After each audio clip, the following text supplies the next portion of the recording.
Israelis, Jewish Israelis, who were caught filming the event, and it was a suspicious behavior that caused one of the people in the area to call the police and say, I've got these people that are sitting here filming the event, 9/11 as it's happening, and they're high-fiving each other and dancing around and celebrating. You know, they didn't look shocked to me. You know, they didn't look shocked. I thought it was very strange. The witness called police, who stopped the van hours later and arrested 5 men. All 5, it turns out, were Israeli. They were turned over to the FBI. Sources tell ABC News, during a check of national security databases, some of the men were listed as having had connections with Israeli intelligence. At the FBI, that set off alarm bells. The FBI wasn't satisfied. Channel 4 has learnt from intelligence sources that some of the men's names were already known to American counterintelligence. Paul Kurtzberg admitted serving in an Israeli army anti-terrorist unit. He refused to take a lie detector test for 10 weeks. I was serving in a special unit in the army, and it's not a big secret or something like that. But there are things that I have to keep to myself, as loyal to my country. The FBI needed the answers to 3 important questions. Who were these men? What brought them to that parking lot on the morning of September 11th? And did they have any advanced knowledge of what was going to happen that day?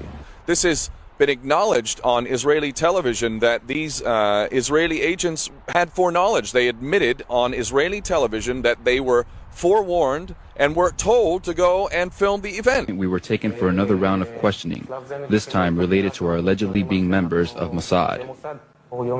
The fact of the matter is, we are coming from a country that experiences terror daily. Our purpose was to document the event. Investigators suspect that the Israelis may have gathered intelligence about the attacks in advance and not shared it. A highly placed investigator said there are, quote, tie-ins. But when asked for details, he flatly refused to describe them, saying, quote, evidence linking these Israelis to 911 is classified. I cannot tell you about evidence that has been gathered. It's classified information. Asked this week about another sprawling investigation and the detention of 60 Israelis since September 11th, the Bush administration treated the questions like hot potatoes. I would just refer you to the Department of Justice with it. I'm not familiar with the report. I'm aware that some Israeli citizens have been detained. With respect to why they are being detained and the other aspects of your question, whether it's because they are in intelligence services or what they were doing, I will defer to the Department of Justice and the FBI to answer that. Beyond the 60 apprehended or detained and many deported since September 11th, another group of 140 Israeli individuals have been arrested and detained in this year in what government documents describe as, quote, an organized intelligence gathering operation designed to, quote, penetrate government facilities. Most of those individuals said they had served in the Israeli military, which is compulsory there, but they also had, most of them, intelligence expertise and either worked for Amdocs or other companies in Israel that specialize in wiretapping. Earlier this week, the Israeli embassy here in Washington denied any spying against or in the United States. Carl, what about this question of advanced knowledge of what was going to happen on 9/11? How clear are investigators that some Israeli agents may have known something? Well, it's very explosive information, obviously, and there's a great deal of evidence that they say they have collected, none of it necessarily conclusive. It's more when they put it all together. A bigger question, they say, is how could they not have known? Almost a direct quote, Brett.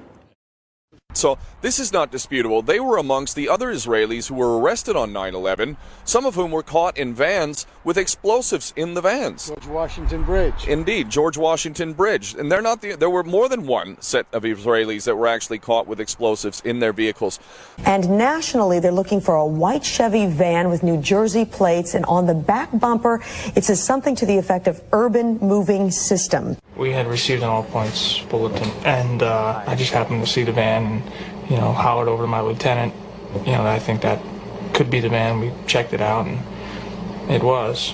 We were all on edge, obviously, so I really wasn't looking to make friends with these people, and neither were the officers that I were with. Once we started talking to them, they were pretty much like, hey, we're not against you, we're with you.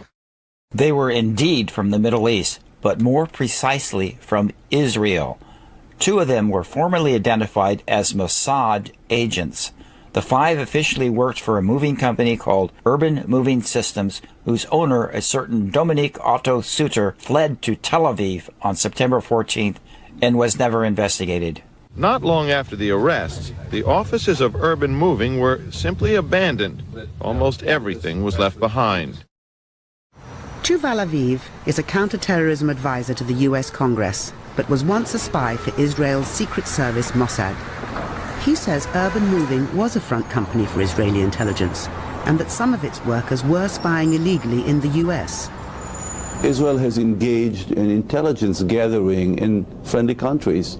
Some of it is done with permission, and some of it probably has been done without permission in areas that is vital to Israeli interest. There was a bolo, which is be on the lookout for a particular van with, there's supposed to be a few occupants in there. And the bolo basically stated that this van may be on its way to destroy the George Washington Bridge or something like that, if I remember correctly, and blow up the bridge. The FBI has now put out a nationwide APB all points bulletin for a white Chevy van with New Jersey registration. Written on the back is Urban Moving Systems. 2 or 3 men arrested on the New Jersey Parkway. Deborah, can you hear me now? Yes, I can. That is the information that I'm getting from 2 sources, that there was a van either on the New Jersey Turnpike or the Garden State Parkway, and that it was near the George Washington Bridge. There were 2 or 3 men who were in the van. The van was pulled over. It is not clear why the van was pulled over, but when it was, law enforcers found tons of explosives inside of the van. But some very intelligent and aggressive cops also stopped another terrorist attack from happening on the George Washington Bridge. CBS 2 has learned exclusively that 2 men are in custody tonight after being arrested at the George Washington Bridge with an entire truckload of explosives. Now I'm told that those explosives could have been enough to blow up the entire span and all the cars and the people that were on it. And word late tonight that 2 suspects are in FBI custody after a truckload of explosives was discovered around the George Washington Bridge. That bridge links New York to New Jersey over the Hudson River. Whether the discovery of those explosives has anything to do with other events today is unclear, but the FBI has 2 suspects in hand, said the truck load of explosives, enough explosives were in the truck to do great damage to the George Washington Bridge. I was watching the towers, and though I wasn't the closest, I saw them crumble to the earth like they were full of explosives. And they thought nobody noticed the news reports that they did about the bombs planted on the George Washington Bridge. 4 non-Arabs arrested during the emergency, and then it disappeared from the news permanently. So the only people arrested on the day were actually Israelis. And funny enough, when they were arrested by the police, there was anonymous calls on the day where very suspiciously reports were being made of people who looked suspicious around the George Washington Tunnel, who looked like, and this is a quote, Palestinians. City Place 385. We have a white van. 3 guys in there. They look like Palestinians and going around a building. There's a minivan heading towards the Holland Tunnel. I see the guy by Newark Airport mixing some drugs, and he has no street uniform on. He has what? He's dressed like an Arab. So what does a Palestinian look like? And now, if you're an Israeli Mossad agent and you're using the motto of "Thou shalt," by way of deception, "Thou shalt do war," this makes sense that you would be blaming somebody who's not guilty, Palestinians, for a crime that you yourself are committing. Israeli Mossad are known for false flags, and it's clear they had foreknowledge. They had explosives in their vehicles. They were arrested on the day. Many of them failed lie detector tests, and they were quietly deported by Michael Chertoff, who was in charge of their release. Since September 11th, more than 60 Israelis have been arrested or detained, either under the new Patriot anti-terrorism law or for immigration violations. A handful of active Israeli military were among those detained, according to investigators, who say some of the detainees also failed polygraph questions when asked about alleged surveillance activities against and in the United States. Quietly deported back to Israel. And yet the whole time we've been told that Muslims are responsible for this. And then let's look at the Muslims and how ridiculous this story is. First off, you've got a guy in a cave in Afghanistan, Osama bin Laden, who, according to French intelligence, was seen in an American hospital in Dubai in July of 2001. So this CIA asset who's been working for Al-Qaeda, what is Al-Qaeda? It's nothing but a creation of the CIA, functioning for the CIA. Al-Qaeda, to the best of my recollection, has up to now not attacked Israel. But it's attacked your number one ally and protector and sponsor, the United States of America. There is a quote-unquote war on terror being going on for 15 years.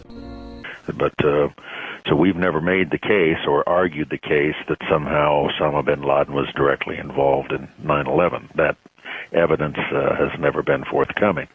If you visit the FBI.gov website, you'll find the 10 most wanted list. And on that list, of course, is Osama bin Laden. You can pull up his wanted poster, and on that poster is a list of charges that he's wanted for. The curious thing is that nowhere in the list of charges is any mention of September 11th. The Muckraker report contacted Rex Toom, a spokesperson for the FBI, and asked why was there no mention of the attacks on September 11th on Osama's wanted poster. Mr. Toom's response was, "We have no hard evidence linking Osama bin Laden with the attacks on September 11th. Now we have some breaking news coming into the MSNBC newsroom. A federal judge has approved a request by prosecutors to officially dismiss all criminal charges against Osama bin Laden.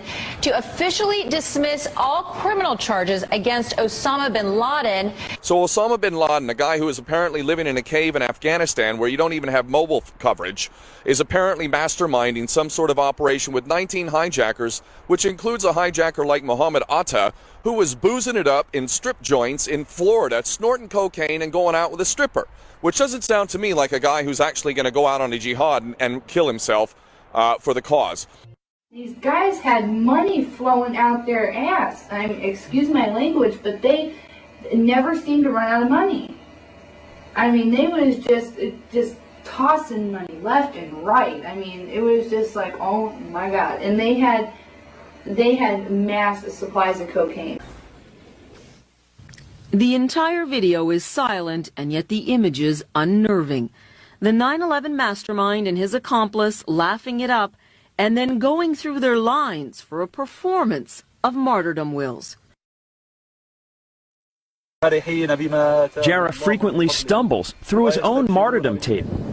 Can't maintain a serious tone. His Al-Qaeda handlers coach him to be more dramatic.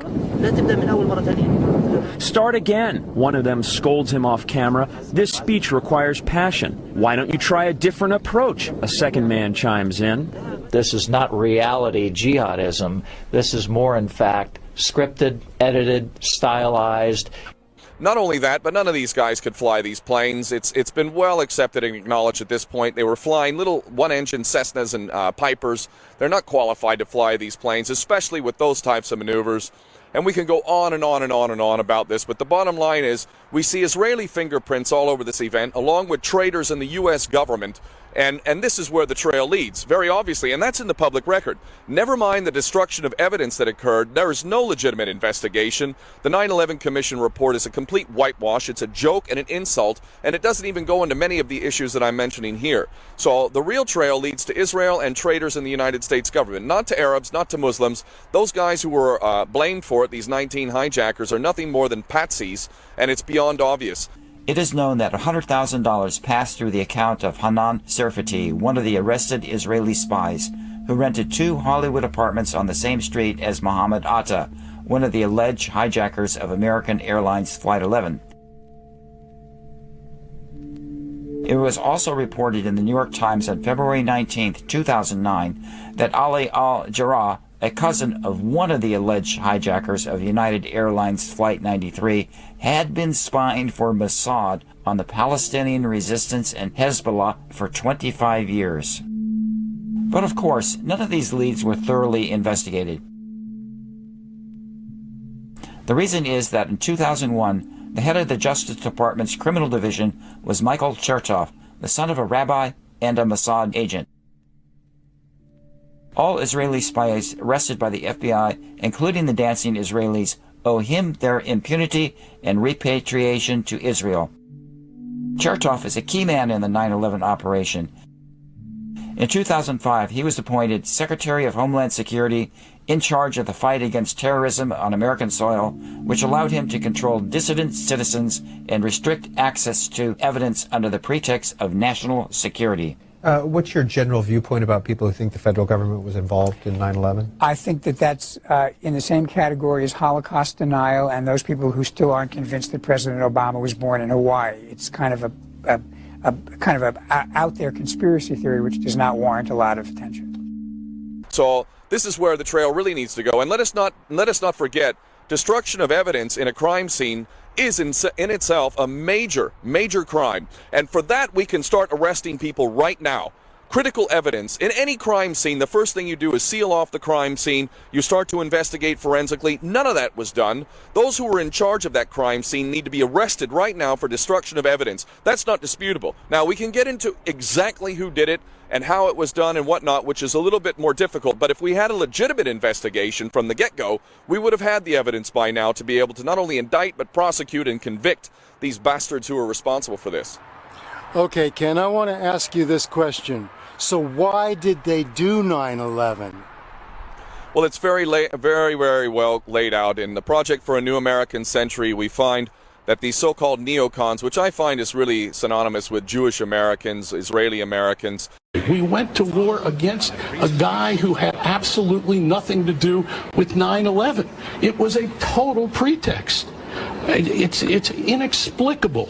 And there you go to Cheney, there you go to Bush, there you go to the Jewish neocons who wanted to remake the world. Maybe I can say that because I'm Jewish, and to bring about a certain result in the Middle East. You can. Okay. I'm not really sure. I'm not really sure that you can. Go ahead. The agenda of Israel is laid out very clearly in the Project for a New American Century, Rebuilding America's Defenses, Clean Break. You read these documents, and it laid out very clearly an agenda for the United States to achieve this goal of full spectrum dominance. And the full spectrum dominance agenda simply means that America found itself in a position where it should take advantage, according to these nutcases, that America should take advantage of the fall of the Soviet Union, should establish itself as the preeminent power on the planet, and have absolute control over air, land, sea, and space, and cyberspace.